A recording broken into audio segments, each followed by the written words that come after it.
저를 한번 따라 하시면 좋겠습니다. 우리의 몸은 운동을, 우리 깍지고 기지개 한번 쫙 펴봅시다. 또 한번 따라 합시다. 우리의 마음은 따뜻한 미소를, 우리 옆에 계신 분께 흐흐흐흐 하고 비말 튀지 않도록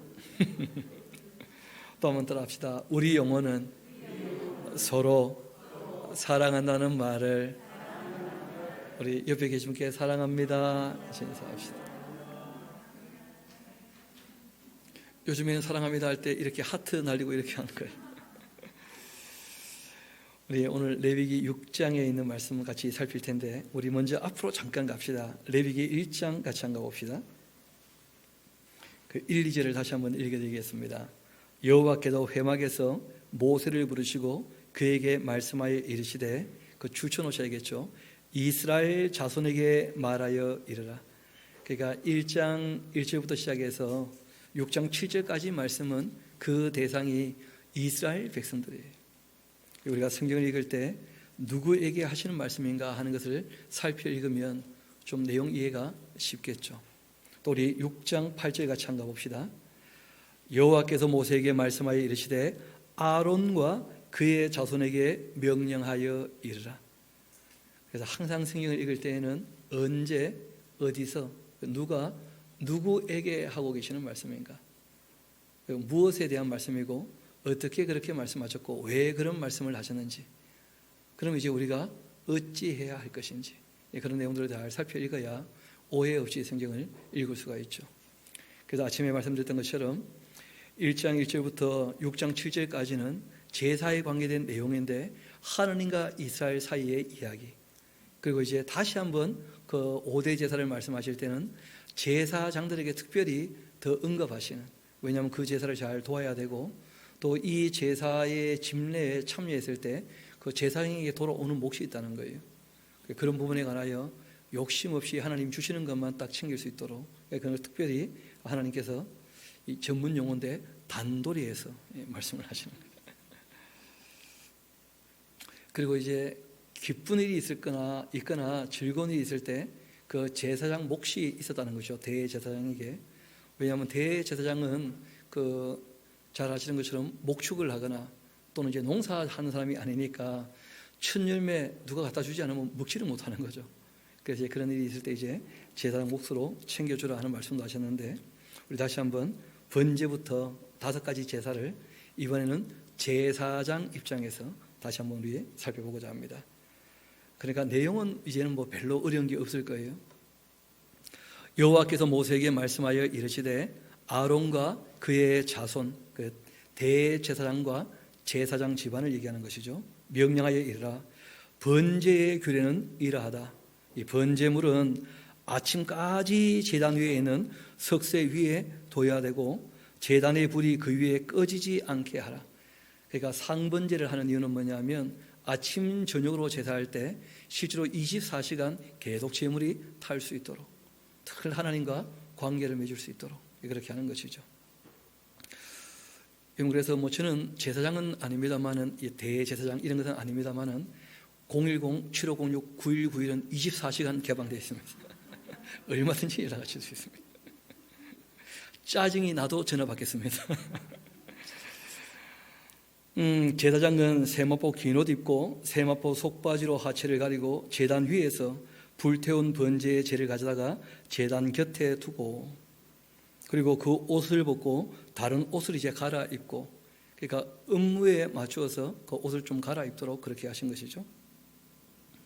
그 재를 진영 바깥 이 정결한 곳으로 가져가고 제단 위에 불은 항상 피워 꺼지지 않게 하라.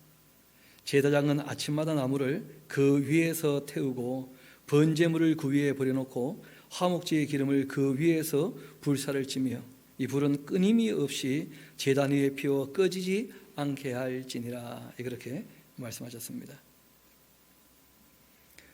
소제에 대해서 또 이어 말씀을 하시죠. 소제의 규례는 이러하다.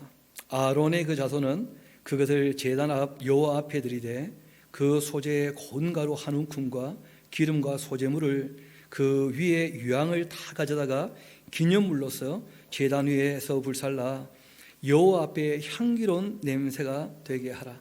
우리가 가끔 그런 표현하죠.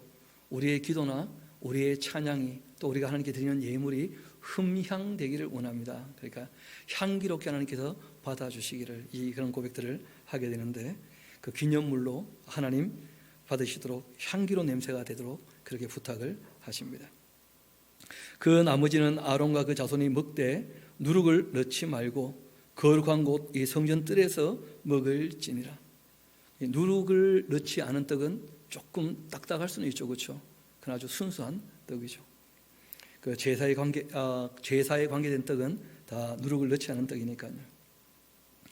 그것에 누룩을 넣어 굽지 말라. 이는 나의 그 화제물 중에서 내가 그들에게 주어 그들의 소득이 되게 하는 것이라.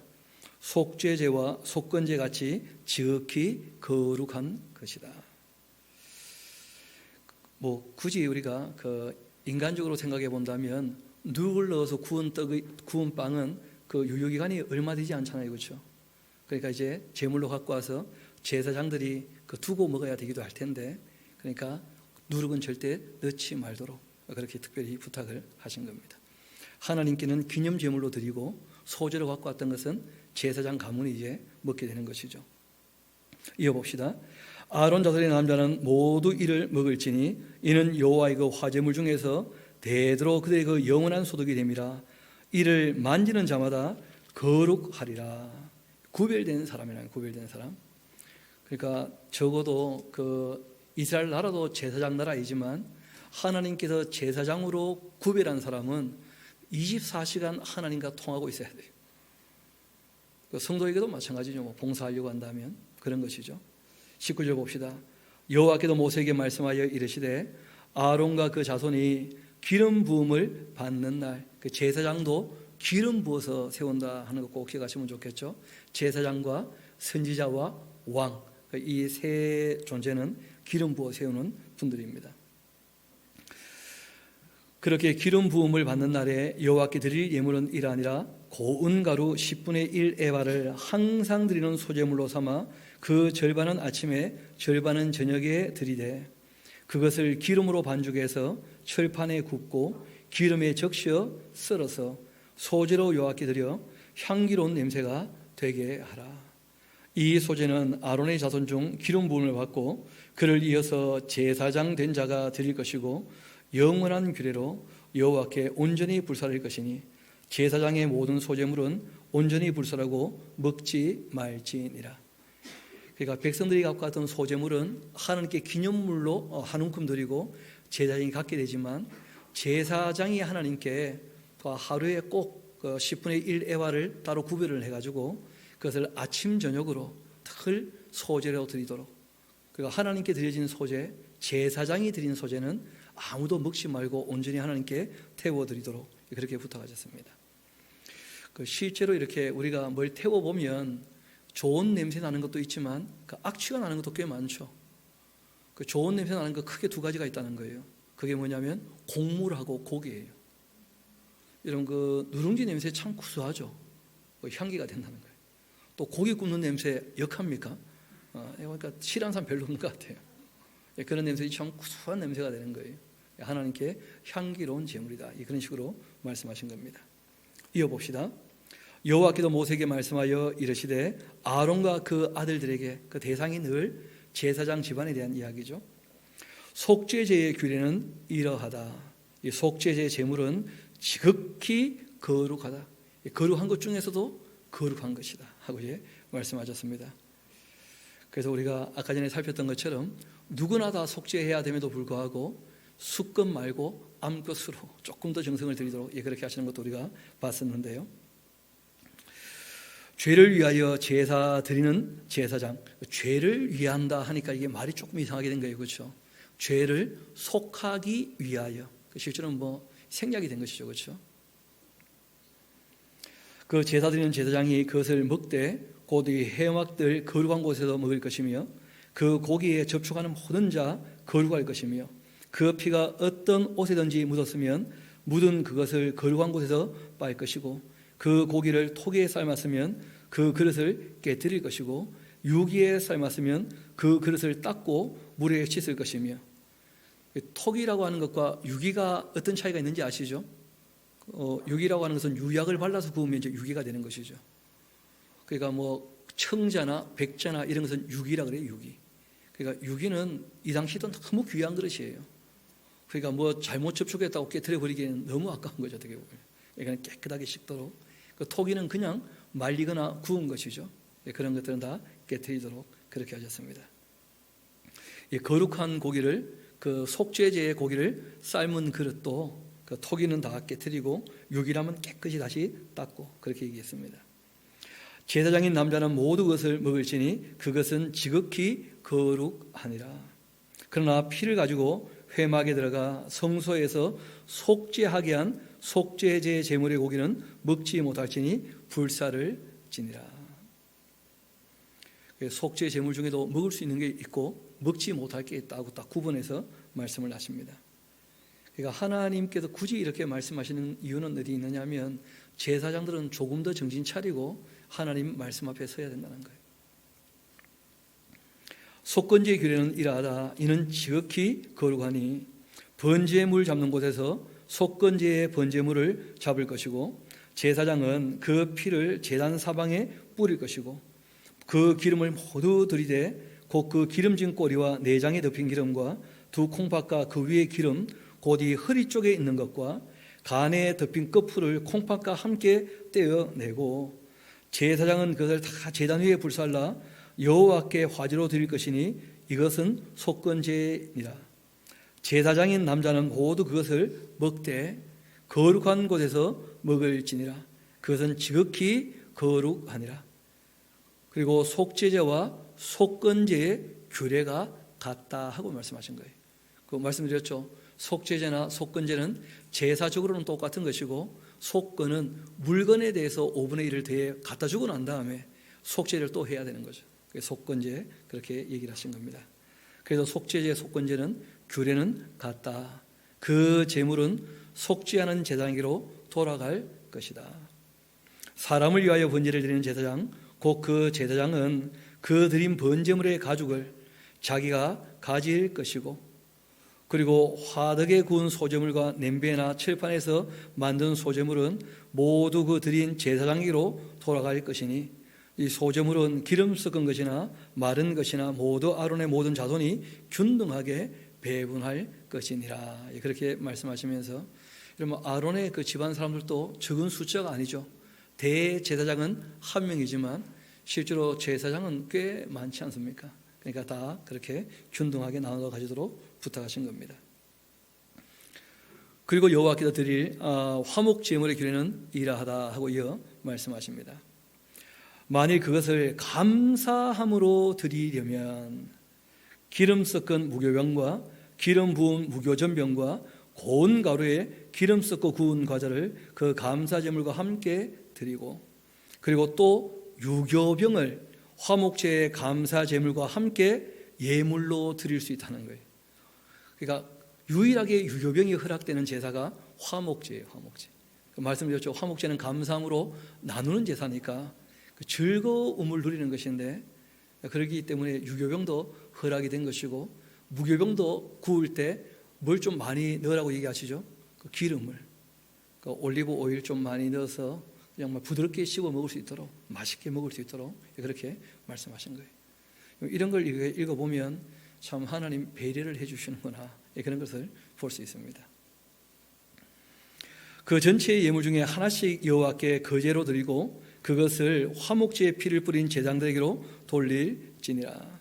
또 감사함으로 드리는 그 화목제물의 고기는 드리는 그날에 다 함께 나누어 먹어야 됩니다. 그렇게 먹을 것이고 조금이라도 이튿날 아침까지 두지 말 것이며 또 그러나 그 예물의 제물이 그 서원제라든지 자원제라든지 그러니까 하나님께 뭐 약속을 했다든지 자신을 하나님께 드린다든지 뭐 그렇게 이제 제사를 하게 되는 것이면 그 제물을 드린 날에 먹을 것이고 그 남은 것은 이튿날에도 나누어 먹고 그리고 그 제물의 고기가 셋째 날까지 남았다면 불살라 버려라 하면서 그러니까 감사라고 하는 것은 뭐 오랜 시간이 필요한 게 아니죠. 그렇죠? 그래서 당일이나 다음 이튿날까지 그렇게 다 함께 나누어 먹고 딱 끝내는 것입니다.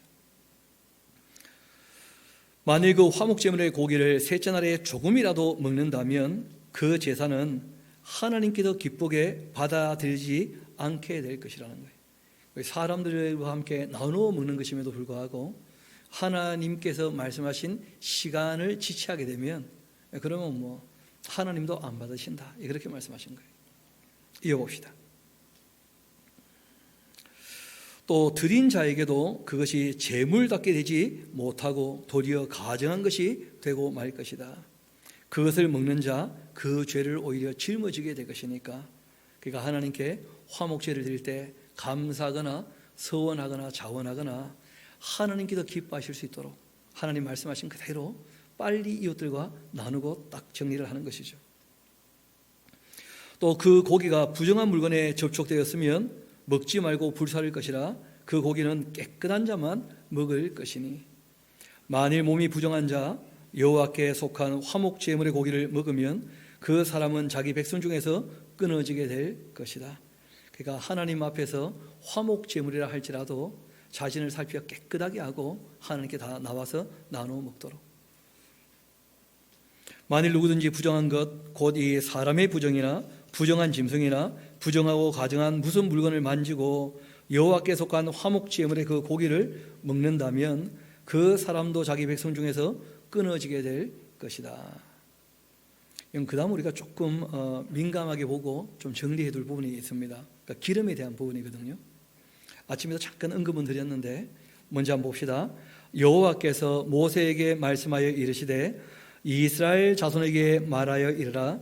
너희는 소나 양이나 염소의 기름을 먹지 말 것이고 그리고 스스로 죽은 것의 기름이나 짐승에 찢긴 것의 기름은 다른 데는 쓰려니와 결탄코 먹지는 말아라. 그런데 이 기름이 무슨 기름이냐면 25절 중요합니다. 사람이 여호와께 화제로 드리는 제물의 그 기름을 지금 얘기하는 거예요. 그래서 우리가 화목제 할 때 특별히 그 동물을 잡고 그 내장과 기름 다루는 것 다 우리가 살폈지 않습니까? 그게 제물의 기름이거든요. 그래서 제가 마블링하고는 조금 다르다 이런 말씀을 드렸는데 왜 그런 말씀을 굳이 드렸냐면 누가 또 질문하더라고. 목사님 몇 프로부터가 마블링이 있는 겁니까? 왜냐하면 아무리 살코기에도 그 기름이 없는 살코기는 없거든요. 몇 프로부터가 문제가 되는 겁니까? 전혀 이제 그런 내용이 아닙니다.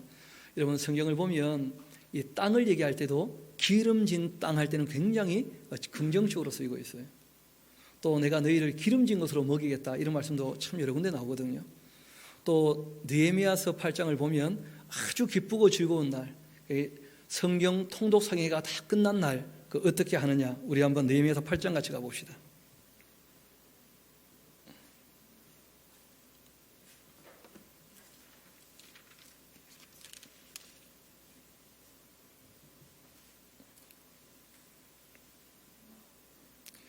느헤미야서 8장 제가 8절부터 한번 읽어드릴 테니까 여러분들 한번 눈으로 따라와 주시면 좋겠습니다. 하나님의 율법책을 낭독하고 그 뜻을 해석하여 백성에게 그 낭독하는 것을 다 깨닫게 하니 백성이 율법의 말씀을 듣고 다 우는지라. 총독 느헤미야와 제사장 겸 학자 이 에스라와 그리고 백성을 가르치는 레위 사람들이 모든 백성에게 이르기를 오늘은 너희 하나님 여호와의 성일이니 슬퍼하지 말며 울지 말라 그렇게 하고 느헤미야가 또 그들에게 이르기를 너희는 가서 살진 것을 먹고 그리고 단 것을 마치되 준비하지 못한 자에게는 나누어 주라. 이날은 우리 주의 성일이니 근심하지 마라. 여호와로 인하여 기뻐하는 것이 너희의 힘이 된다. 그런 말씀하신 거예요. 하나님의 말씀을 다 읽고 듣고 배우고 난 다음에 살진 것, 단 것을 나눠 먹는 것은 뭐가 된다는 거예요? 기쁨이 되기도 한다는 거예요. 그러니까 기쁨을 위하여 먹는 음식도 있다 하는 거 우리가 생각해 두면 참 좋겠죠. 제가 아는 이 할아버지 한 분이 너무 단호하게 말씀을 하셔가지고 기쁨을 위해 먹는 음식에 대해서 사람들이 다 막 죄의식을 가지며 몰래 숨어서 먹고 그러시다고 보니까 먹고는 안 먹은 척 그렇게 할 필요는 또 전혀 없습니다. 우리가 많이 먹지 않는 쪽으로 가야 됩니다. 몸이 상하도록 이 단 것이나 살진 것을 먹으면 그건 참 어리석은 일이에요. 그러나 즐거움 정도는 얼마든지 허락되어 있다는 것입니다. 우리 이왕 얘기가 나왔으니까 우리 한번 그 시편도 같이 한번 봅시다. 시편 63편 같이 한번 볼까요?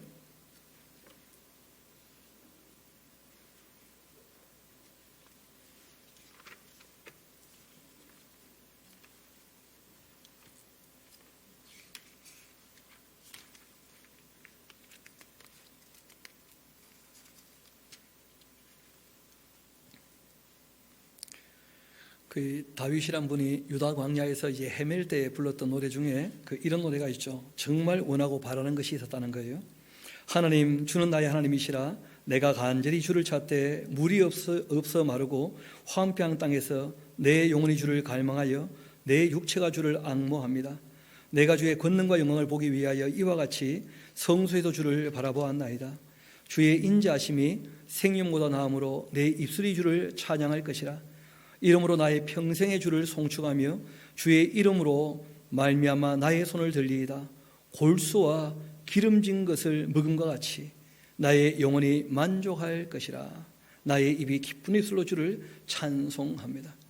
이분이 광야에서 너무 줄이고 말 그대로 맛있는 것도 먹고 싶은데 그럴 수 있는 형편이 전혀 안 되니까 그런 걸 사모하는 그런 마음도 우리가 볼 수가 있죠.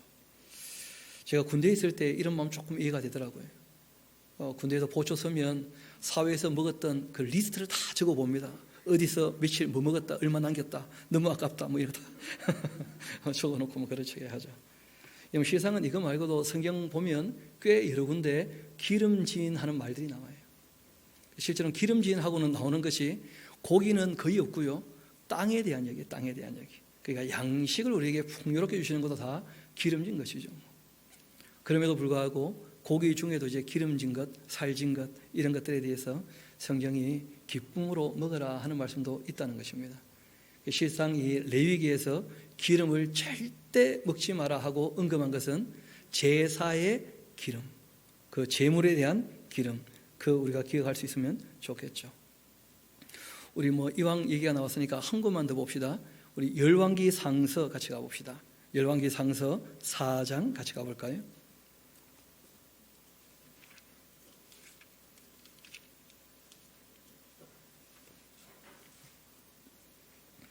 그 4장 23절을 보면 그 솔로몬이 이제 먹었던 음식물들을 쭉 얘기하고 있는데 4장 23절에 살진 소가 10마리 그리고 초장의 소가 20마리 그런 거 보이십니까? 열왕기 상서 4장 23절 거기 보면 살진 소가 10마리 그리고 초장의 소가 20마리 이런 말은 무슨 말이냐면 풀 뜯어 먹었던 소가 20마리 그리고 특별히 이제 살찌운 소가 따로 있다는 거예요. 그게 10마리 이런 게 있었다 하고 이제 얘기를 하는 거예요. 그 다음 얘기가 중요합니다. 솔로몬이 20의 왕이 되었거든요. 40년 통치하고 60에 돌아가셨습니다. 하나 적어놓으세요. 다 이유가 있다. 매일 살찐 걸 먹어요. 매일. 그래서 우리가 그런 거 좀 조심할 필요가 있습니다. 그래서 너무 경직될 필요도 없지만 우리가 너무 방만하게 하는 것도 위험하다는 거예요. 그래서 다시 이제 우리 레위기로 돌아와서 살진 것, 기름진 것이 긍정적으로 쓰일 때와 그리고 지금 이제 하나님께서 절대 기름을 먹지 말라고 하실 때 그 기름이 무엇인지 정도는 이제는 읽으면서 구분이 되시겠죠. 25절 다시 가봅시다. 사람이 여호와께 화제로 드리는 그 제물의 기름을 먹으면 그 기름을 먹는다면 그 먹는 자는 자기 백성 중에서 어떻게 될 거라고요? 끊어지게 될 것이다. 동물성 지방을 과하게 우리가 섭취하면 몸에 안 좋다는 건 누구나 다 알죠. 너희가 사는 모든 곳에서 새나 짐승의 피나 무슨 피든지 먹지 마라. 기름은 절대 먹지 말고 뭐도 먹지 말라고요? 피도 먹지 마라. 제물의 이 기름은 절대 먹지 마라. 그래서 기름은 다 어떻게 하느냐면 다 태웁니다. 반면에 피는요 전부 뿌리고 다 쏟아요. 그것도 굳혀가지고 선지국 만들어 먹고 그러면 안 되는 거죠. 그러지 말라는 거예요, 성경은. 무슨 피든지 먹는 사람이 있으면 그 사람은 다 자기 백성 중에서 끊어지게 될 것이다 하고 그렇게 부탁을 하신 거예요. 여호와께도 모세에게 말씀하여 이르시되 이스라엘 자손에게 말하여 이르라 화목 제물을 여호와께 드리는 자는 그 화목 제물 중 그 예물을 여호와께 가져오되 여호와의 그 화제물은 그 사람이 자기 손으로 가져올지니 곧 그 제물의 기름과 가슴을 가져올 것이고 제사장은 그 가슴을 여호와 앞에 흔들어 요제를 삼고, 그러니까 제사장 몫이 따로 좀 있는 것이죠. 이 가슴 쪽이니까 이제 그 이쪽 잘라가지고 갈비짝 안심 뭐 이런 부분이 될 텐데요. 그것과 이제 그 짐승을 잡았던 기름 덩어리 다 있지 않습니까? 이걸 갖고 오면 그 하나님 앞에 그 가슴은 요제 흔들어서 드리는 거예요. 그리고는 이제 본인이 가져갑니다. 이거는 흔들어 바친 것이니까 그 기름은 제단 위에 다 불사르라는 거예요. 가슴은 아론과 그 자손에게 돌릴 것이고 또 너희는 그 화목 제물의 오른쪽 그 뒷다리를 제사장에게 주어서 거제를 삼을지니, 그 요제라는 것은 흔들어 드리는 것이고 거제는 또 들어 드리는 것이고, 그렇죠? 그 뒷다리는 또 이 대제사장이 또 갖게 됩니다. 제사장이 아론의 자손 중 화목 제물의 피와 기름을 드리는 자 그 오른쪽 뒷다리를 자기의 소득으로 삼게 될 것이다 하고 말씀하십니다.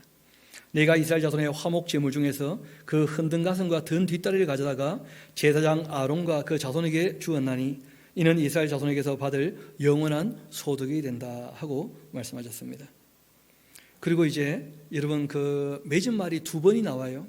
왜냐하면 6장 8절부터 시작해서 그 아론과 그리고 이제 그 자녀들에게 했던 말씀에 대한 맺은 말이 지금 나오는 겁니다. 이는 여호와의 화제물 중에서 아론에게 돌릴 것과 그 아들에게 돌릴 것이니 그들을 세워 여호와의 제사장의 그 직분을 행하게 한 날 곧 그들에게 기름 부은 날 여호와께서 명령하사 이스라엘 자손 중에서 그들에게 돌리게 하신 것이라 대대로 영원히 받을 소득이니라. 그리고 이제 1장부터 시작해서 7장까지에 대한 그 마무리가 지금 나오는 거예요. 그러면 이제 별로 어렵지 않게 정리가 되시겠죠, 그렇죠? 여러분 정말 중요한 것은 이 37절과 38절이 제사에 대한 결론적 이야기예요. 이 내용은 굉장히 중요하니까 우리 같이 한번 읽어보도록 합시다. 시작. 이는 번제와 소제와 속죄제와 속건제와 위임식과 화목제의 규례라. 여호와께서 시내 광야에서 이스라엘 자손에게 그 예물을 여호와께 드리라 명령하신 날에 시내 산에서 이같이 모세에게 명령하셨더라. 아멘. 하나님께서 명령하신 건데 여기 보면 5대 제사에 하나가 더 있다는 거예요. 그게 뭐냐면 위임식에 대한 부분이에요. 그러니까 제사장을 굳이 위임하는 이유가 뭐겠냐는 거예요. 거기에 대한 이야기는 8장 9장에 나오는 거예요. 8장 9장에. 그래서 7장까지 해서 큰 한 단락이 끝난 것처럼 보이지만 실제는 계속 어떻게 하라는 거예요? 이어서 보라는 거예요. 이어서. 그 제사를 집례하게 되는 그 제사장이 굳이 왜 제사를 집례해야만 하는가? 그 이유가 특별히 있다는 거예요. 이제 8장 그 위임식, 그 위임식이라고 하는 것은 그 임무를 위탁하는 것이죠, 그렇죠? 그 취임식은 임무를 이제 그 실행하도록 그 자리에 앉히는 것이죠. 뭐. 그래서 위임식과 취임식 보통 그렇게 이야기를 하는데 우리 한 8장 봅시다. 위임식 제사는 또 따로 있다는 것입니다. 5대 제사 이외에. 그런데 알고 보니까 위임식 제사는 다 5대 제사 방법을 가지고 그 5대 제사의 내용을 가지고 또 하나님께 다 제사를 하는 것이죠. 여호와께서 모세에게 말씀하여 이르시되 너는 아론과 그 아들과 함께 그 의복, 관유, 속죄제, 수송아지와 순양 2마리 또 무교병 한 관주를 가지고 온 회중까지 다 회막문 앞에 모이게 그렇게 하라. 모든 백성 앞에서 이제 위임식을 하고 취임하게 되는 것이죠. 모세가 여호와께서 자기에게 명령하신 대로 그렇게 다 했더니 회중이 회막문에 다 모이게 됩니다.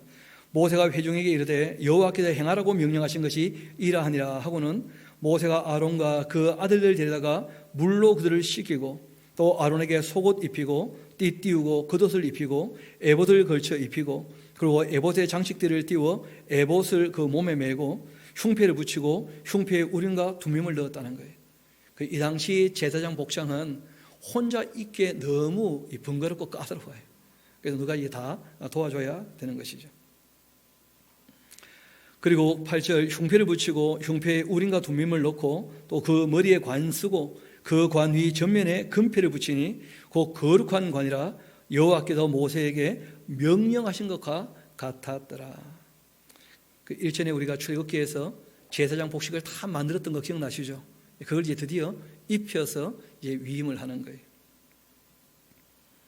모세가 관유를 가져다가 성막과 그 안에 있는 모든 것에 발라 거룩하게 하고 또 제단에 7번 뿌리고 또 그 제단과 그 모든 기구와 물두멍과 그 받침에 발라 거룩하게 하고 또 관유를 아론의 머리에 붓고 거기에 발라 거룩하게 했다는 거예요. 그러니까 실제로 제사장은 하나님의 성물과 똑같이 완전히 구별되어서 거룩한 존재가 된 것이죠. 모든 물품도 구별된 것처럼 사람들 중에서 특별히 더 구별해서 이제 하나님 앞에서 이스라엘 백성과 하나님을 이어주는 그런 역할을 하게 될 것입니다. 아침에도 그런 표현이 좀 나왔는데 그 속죄제를 할 때는 피를 7번 뿌리라 이런 얘기 나오지 않습니까? 또 여기 보니까 기름을 7번 뿌리라 이런 얘기가 나오지 않습니까? 어떤 분이 물어보시더라고요. 왜 6번도 아니고 8번도 아니고 하필은 7번입니까? 그거 적어놓으세요. 뿌리라는 대로 뿌려 그냥. 설명이 없는데 그거 어떻게 알아요 우리가? 또 이거 가지고 뭐 완전수가 어떻고 저떻고 별로 의미가 없습니다. 하나님 말씀에 순종하느냐 하는 게 가장 중요한 것이니까. 그런데 일전에 한번 그 제가 좋아하는 교수님 중에 김중은 교수님 한 분 계셨는데 그분이 학자와 그리고 학자가 아닌 사람의 차이 중에 하나가 뭐냐면 학자는 이게 궁금해가지고 진도가 안 나간다는 거예요. 왜 7번인가? 그게 딱 걸려가지고. 그러시면서 그냥 하나님이 하라는 대로 하면 참 될 텐데 그 꼬치꼬치 따지다 보니까 오히려 뜻을 바르게 알지 못하는 그런 오류에 빠질 수도 있다 하면서 본인도 학자이시면서 학자가 되었다고 해서 다 아느냐 그런 얘기를 쭉 하시다가 한번 그런 얘기 하시더라고요. 그분이 또 했던 얘기 중에 하나가 사전이라고 다 옳겠느냐, 사전도 사람이 만들었는데 그러니까 여러분이 누구의 글을 참고하든지 간에 반드시 본인이 확인해 보는 게 중요하다. 또 그런 말씀도 하셔서 저에게는 큰 이런 이 조명이 되기도 했었는데 그분이 이 7번 가지고 그 얘기를 꺼내시더라고요. 자기도 너무 고민이 많았다는 거예요. 아직까지도 그 수수께끼는 풀리지 않았대요. 그러면서 우리에게는 수수께끼가 아닐 수도 있으니까 괜히 의뢰할 필요 없는데 자기들은 괜히 궁금해서 물어본다는 거예요. 이런 것들은 뭐 더 이상 답이 없는 것이니까 7번 뿌리라면 7번 뿌리면 됩니다. 그 끊임없이 반복되어 나오는 말씀이 있을 겁니다. 그게 뭐냐면 모세가 여호와께서 명하신 대로 하였더라. 이게 이제 중요한 거예요. 우리 다시 한번 13절 봅시다. 모세가 또 아론의 아들들을 데려가 그들에게 속옷 입히고 띠띠우며 관 씌웠는데 그 나오죠. 여호와께서 모세에게 명령하신 것과 같았더라. 또 이 모세가 속죄제의 수송아지를 끌어오니 아론과 그 아들들이 그 속죄제의 수송아지 머리에 안수하고 모세가 잡고 그 피를 가져다가 손가락으로 그 피를 제단의 뇌 귀퉁이 뿔에 발라 제단을 깨끗하게 하고 그 피를 제단 밑에 쏟아 제단을 속하여 거룩하게 하고 또 내장에 덮인 모든 기름과 강꺼풀과 두 콩팥과 그 기름을 가져다가 모세가 제단 위에 불사르고 그 수송아지 곧 그 가죽과 고기와 똥은 진영 밖에서 불살았으니 여호와께서 모세에게 명령하심과 같았더라. 이게 중요한 거죠. 또 이 번제와 순양을 드리세 아론과 그 아들들이 그 순양의 머리에 안수하며 모세가 잡아 그 피를 제단 사방에 뿌리고 그 순양의 각을 뜨고 또 모세가 그 머리와 각 뜬 것과 기름을 불사르고 또 물과 내장과 정강이들은 씻고 모세가 그 순양의 전부를 제단 위에 불사르니 이는 향기로운 냄새를 위하여 드리는 번제로 여호와께 드리는 화제라. 여호와께서 모세에게 명령하심과 같았더라. 모세는 하나님 하라는 대로 그대로 다 했다는 거예요. 또 다른 순양 곧 위임식의 순양을 드리세 아론과 그 아들들이 그 순양의 머리에 안수하며 모세가 잡고 그 피를 가져다가 아론의 오른쪽 귓뿌리와 그 오른쪽 엄지가락과 그 오른쪽 엄지발가락에 바르고 왜 그럴까요? 적어놓으세요. 시키는 대로 해 그냥. 그러니까 거기에 무슨 특별한 이유들을 물어볼 필요도 없고 거기에 대한 답도 없어요. 성경은 하나님이 하라는 대로 다 하느냐 하지 않느냐, 이게 중요한 거죠. 또 지금 우리가 할 것도 아니죠, 그렇죠? 그때 이제 제사장을 위임할 때 다 그렇게 한 것입니다.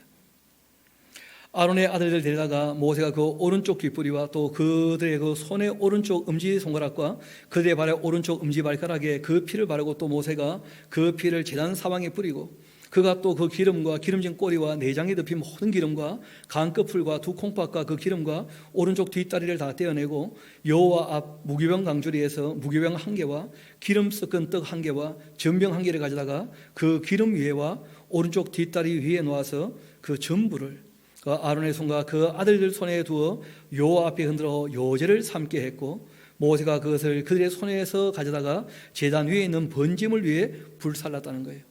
요제로 드렸다고 또 다 가져가는 건 아닙니다. 요제로 드릴 때 위임식에 이 제사장이 드렸던 요제는 하나님 앞에 다 번제로 불살라 바쳤다는 거예요. 그렇게 번제물 위에 불사르니 이는 향기로운 냄새를 위하여 드리는 위임식 제사로 여호와께 드리는 화제라. 이 모세가 그 가슴 가져다가 여호와 앞에 흔들어 요제를 삼았으니 이는 위임식에서 잡은 순양 중 모세의 몫이라. 여호와께도 모세에게 명령하신가 같았더라.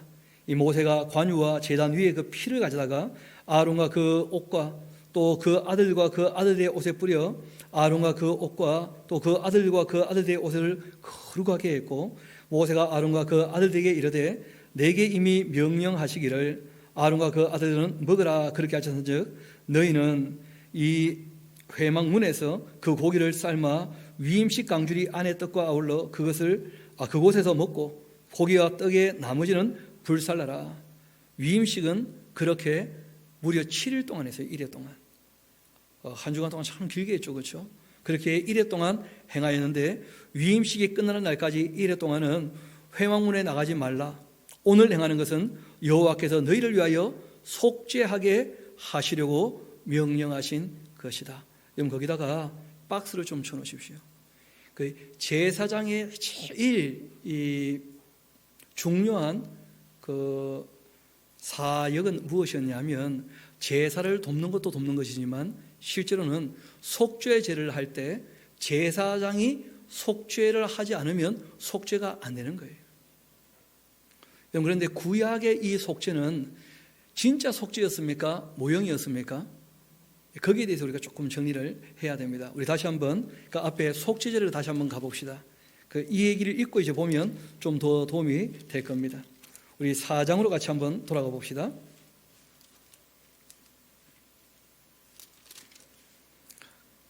제가 짚어 같이 한번 읽어보자 하는 말씀을 같이 한번 봅시다. 20절 봅시다. 그 송아지를 속죄제의 수송아지에게 한 것 같이 알치며 제사장이 그것으로 회중을 위하여 속죄한즉 그들이 사함을 받게 된다. 그렇게 되어 있습니다. 26절 같이 가봅시다.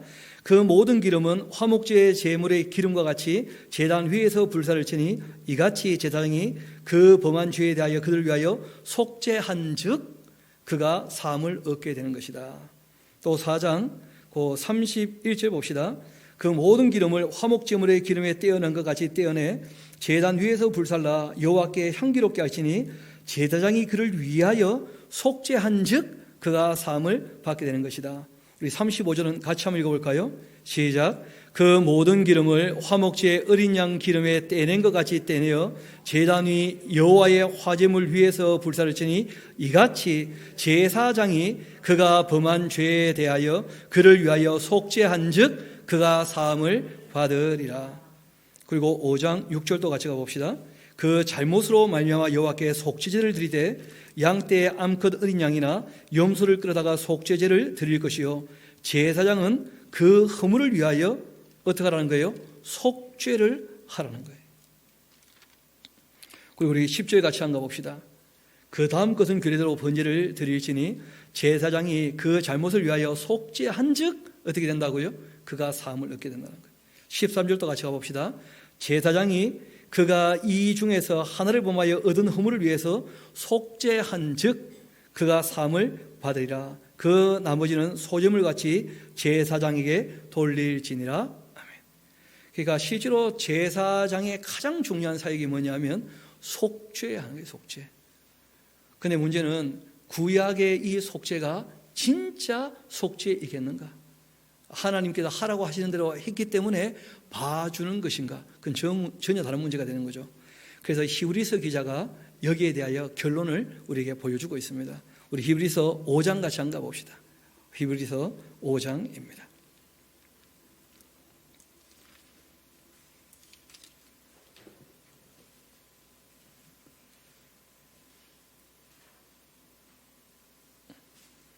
우리 5장 1절부터 제가 한번 읽어드리겠습니다. 대제사장마다 사람 가운데서 택한 자이므로 하나님께 속한 일에 사람을 위해서 예물과 속죄하는 제사를 드리게 했는데 그가 무식하고 미혹된 자를 능히 용납할 수 있는 것은 그 제사장 자기도 연약한 사람이니까. 그러니까 속죄할 때 누구 속죄부터 먼저 나옵니까? 제사장 속죄부터. 그러므로 백성을 위하여 속죄제를 드림과 같이 또한 자기를 위하여도 드리는 것이 마땅하니라. 이 종기는 아무도 스스로 취하지 못하고 오직 아론과 같이 하나님의 부르심을 받은 자라야 할 것이니라. 또한 이와 같이 그리스도께서 대제사장 되심도 스스로 영광을 취하심이 아니요 오직 말씀하신 이가 그에게 이르시되 너는 내 아들이니 내가 오늘 너를 낳았다 그렇게 하셨고 또한 이와 같이 다른 데서 말씀하시되 너가 영원히 멜기세덱의 반차를 따르는 제사장이라 그렇게 하였으니 그는 육체에 계실 때에 자기를 죽음에서 능히 구원하실 이에게 심한 통곡과 눈물로 간구와 소원을 올렸고 그 경건하심으로 말미암아 들으심을 얻었느니라. 그가 아들이시면서도 받으신 고난으로 순종함을 배워서 온전하게 되셨은즉 자기에게 순종하는 모든 자에게 영원한 구원의 근거가 되시고 하나님께 멜기세덱의 반차를 따른 대제사장이라 칭하심을 받으셨느니라. 그래서 뒤에 나오는 모든 말씀은 딴 얘기가 아니고 구약의 이 아론의 반차를 따르는 제사장들은 실제가 아니고 다 모형이었다는 거예요. 여러분 한번 여쭤봅시다. 아브라함의 속죄는 그러면 누가 합니까? 그때는 아론의 반차를 따른 제사장이 없지 않습니까? 그 알고 보니까 속죄는 아버지의 하나님의 뜻을 받들었던 예수님으로 말미암아서만 온전히 이루어진다는 거예요. 그러나 이스라엘 백성을 제사장 나라로 부르셨기 때문에 하나님께서 사명을 맡기시려고 임시적으로 잠시 아론의 자손을 통하여 어떻게 하셨다는 거예요? 속죄하게 하셨다는 거예요. 그러니까 그것은 다 모형이 되었던 것이고 예수님이 오셔서 속죄를 다 이루셨기 때문에 이제는 더 이상 우리가 구약에 얘기되어져 있는 이런 제사는 관계가 더 이상 있습니까? 없습니까? 없다는 거예요. 그럼 우리가 히브리서 할 때 조금 더 상세히 살펴보도록 합시다. 그래서 다시 이제 우리 본문으로 돌아오시면 좋겠는데 제사장의 아주 중요한 사역이었던 것이죠. 그렇죠? 백성을 어떻게 하는 거예요? 속죄하는 것. 근데 문제는 백성을 속죄하려니까 자기도 죄인이야. 그래서 이제 자기부터 또 속죄하고 그게 이제 다 문제가 되었고 실제로는 1년에 한 번씩 늘 또 속죄를 해야 돼요. 그리고 이제 하나님을 만나 뵈러 들어갔던 것이죠. 속죄일, 대속죄일에서. 이런 것은 다 모형이었던 것이다. 그래서 다시 본문으로 돌아와서 그 제사장을 위임했던 아주 중요한 목적이죠. 33절 위임식은 이래 동안 행하나니 위임식이 끝나는 날까지 이래 동안 회막문에 나가지 말아라. 오늘 행한 것은 여호와께서 너희를 위하여 속죄하게 하시려고 그렇게 명령하신 것이다. 너희는 7주일을 회막문에 머물면서 여호와께서 지키라고 하신 것을 지켜라. 그리하면 사망을 면할 것이다. 내가 이같이 명령을 받았느니라. 아론과 그 아들들이 여호와께서 모세를 통하여 명령하신 모든 것을 준행하였다. 늘 이게 중요한 것이죠. 준행하였다. 8째 날 모세가 아론과 그 아들들과 이스라엘 장로들을 불러다가 아론에게 말합니다. 속죄제를 위해서 이제는 제사장이 직접 제사를 집행하는 것이죠. 흠없는 송아지를 가지고 번제를 위하여 또 흠없는 순양을 여호와 앞에 가져다 드리고 이스라엘 자손에게 말하여 이르기를 너희는 속죄제를 위하여 순염소를 가져오고 또 번제를 위하여 1년 되고 흠없는 송아지와 어린 양 가져오고 또 화목제를 위하여 여호와 앞에 드릴 그 수소와 순양을 가져오고 또 기름 섞은 그 소제물을 가져와라. 그렇게 하라. 오늘 여호와께서 너희에게 나타나실 것이다. 굉장히 중요한 날이라는 거죠. 지금 그리 모세가 명령한 모든 것 이 회막 앞으로 가져오고 온 회중이 나와 여호와 앞에 섰는데 모세가 말합니다. 이는 여호와께서 너희에게 하라고 명령하신 것이니 여호와의 그 영광이 너희에게 나타나게 될 것이다. 모세가 또 아론에게 말합니다. 너 제단에 나아가 너의 속죄제와 번제를 드려 너를 위하여서 백성을 위하여서 속죄하고 또 백성의 예물을 드려 그들을 위하여 속죄하되 여호와의 명령대로 해라. 오늘 우리가 속죄하고 하나님 앞에 섰을 때 하나님이 오늘 나타나 주실 거다. 영광 중에 그렇게 이제 얘기를 한 겁니다.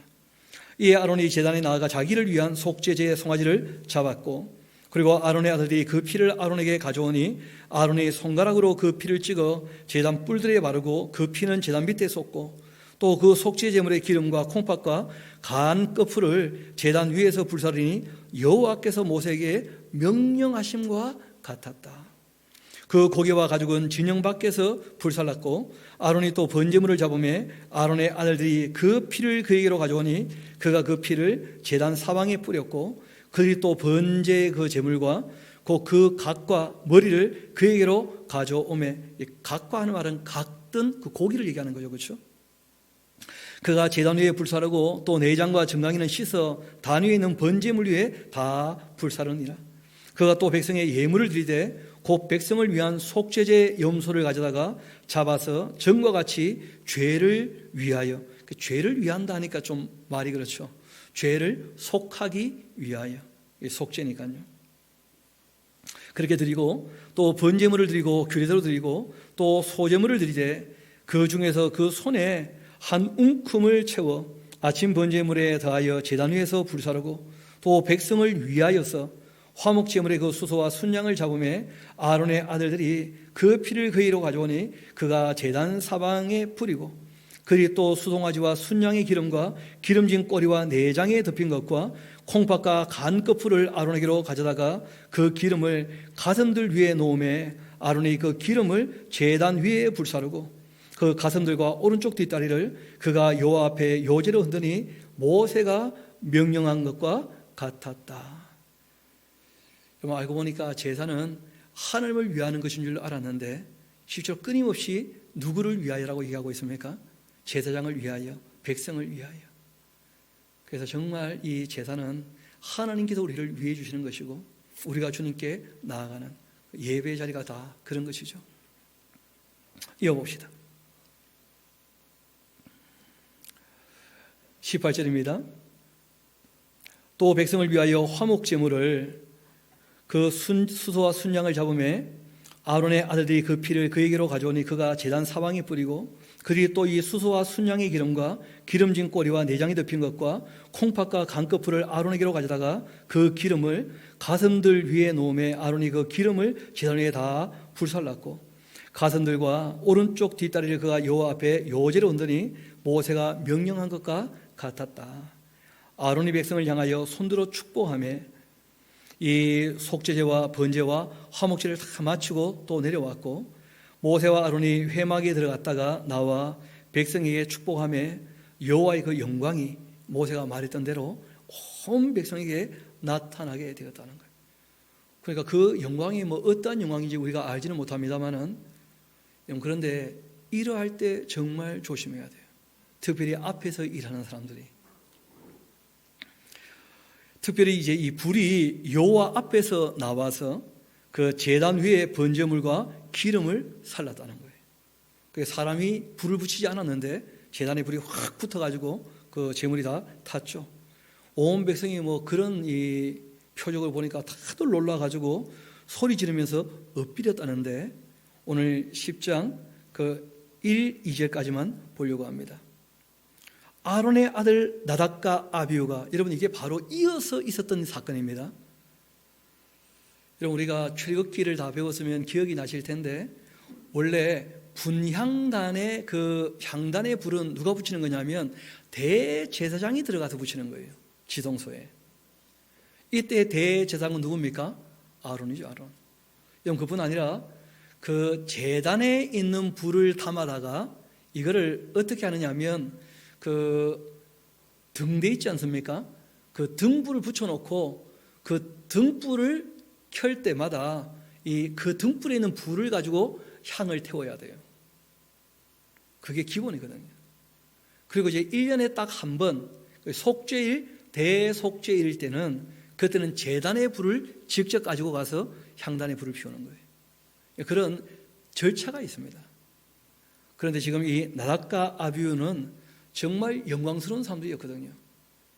늘 아론이 갈 때 그 좌우편에 모세와 함께 일할 때 아론을 도와가지고 이제 일했던 그런 분이 나답과 아비후거든요. 첫째 아들, 둘째 아들. 그런데 이 사람들이 각기 향로를 가져다가 자기들이 할 일이 아닌데 하나님의 영광이 딱 나타나니까 자기들이 뭐라도 된 줄 알고,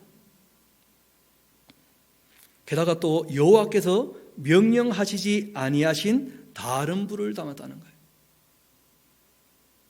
원래 일상적으로는 향단에는 등잔대에 있는 불, 등불에 있는 불을 가지고 향을 피워야 될 것이고 1년에 한 번은 제단에 있는 그 불을 가지고 불을 피워야 되거든요. 또 안에 있는 그 등대도 제단 불을 가지고 그 등대의 불을 피워야 되는 것이거든요. 게다가 또 그러한 일들은 누가 하는 것이라고요? 대제사장이. 그런데 이 사람들이 막 향로라고 하는 게 딴 게 아니고 그 불똥 그릇 기억나십니까? 불똥 그릇. 그러니까 불을 담는 그릇이 있었지 않습니까?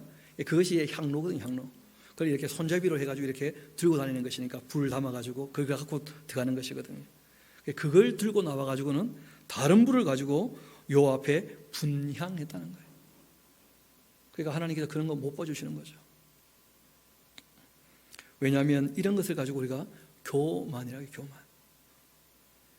하나님께서 영광 받으시는 자리에 자기가 영광 받으려고 하는 것, 그런 거 하나님께서 원치 않으신다는 거예요. 그래서 우리가 그 찬양 제를 할 때 가능하면 박수하기보다는 함께 찬양에 참여하면서 뭐 하자는 거예요? 아멘 합시다. 그렇게 하는 이유가 거기 있는 것이죠.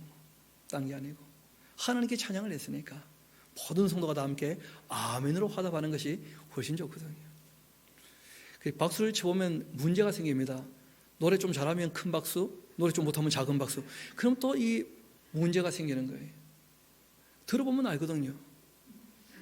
그렇잖아요. 우리가 함께 찬양에 참여하는 것이 중요한 것이지, 그걸 우리가 박수 소리로 평가하고 있다면 그것도 문제가 되는 거예요. 그래서 어린아이들은 아직 어리니까 칭찬 자체가 아이들에게 연단이 되니까 우리가 격려하기 위하여 중두목까지는 우리가 박수합시다. 하나님 그 정도 다 이해해 주시지 않겠는가.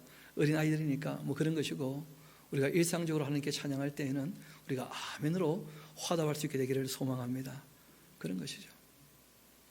특별히 여기 나오는 다른 불을 담았다. 여러분, 하나님에 대한 열심, 그 전에 중요한 것은 하나님을 아는 지식이라는 거예요.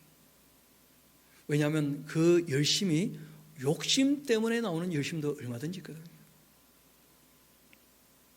그래서 교만에서 나오는 이 열심도 있고요, 욕심으로 나오는 열심도 있기 때문에 우리가 늘 주의해야 돼요. 영광스러운 자리에 자기가 앉으려고 하는 것, 정말 위험한 일입니다.